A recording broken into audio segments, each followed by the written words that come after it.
It is the pinnacle of a political career, when a PM's power is, sometimes briefly, at its peak. We ran for office as New Labour, we will govern as New Labour. I came into politics because I love this country. We're going to fulfil the repeated promises of Parliament to the people. But the challenges for whoever succeeds Boris Johnson are unprecedented. We talk about political honeymoons, but this is an economic nightmare. You are at the centre of the storm. Kate Fall remembers the buzz and pressure of entering number 10. She was David Cameron's gatekeeper for 11 years.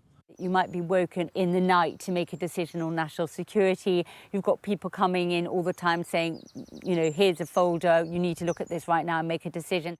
Among the most sensitive tasks on day one, handwriting letters to the UK's submarine commanders in case of nuclear attack. It brings home the fact that you have such huge responsibilities, and some of that could be a decision about life and death.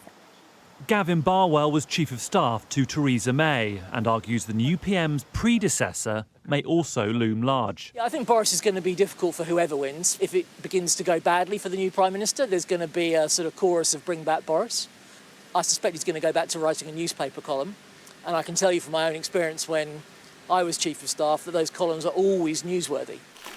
The next PM may want to focus on foreign policy like the war in Ukraine, but the domestic impact of that conflict will be their first priority.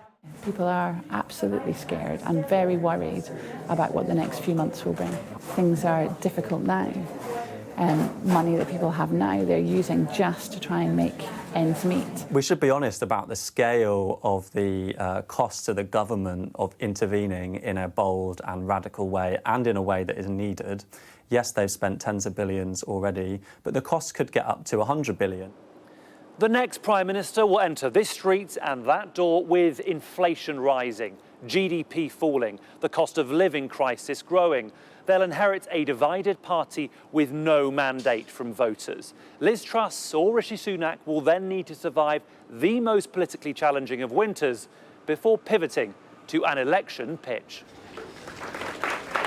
If they lose that, they will leave Downing Street as the shortest-serving PM for almost 60 years. It is an unenviable in-tray. Joe Pike, Sky News, Westminster.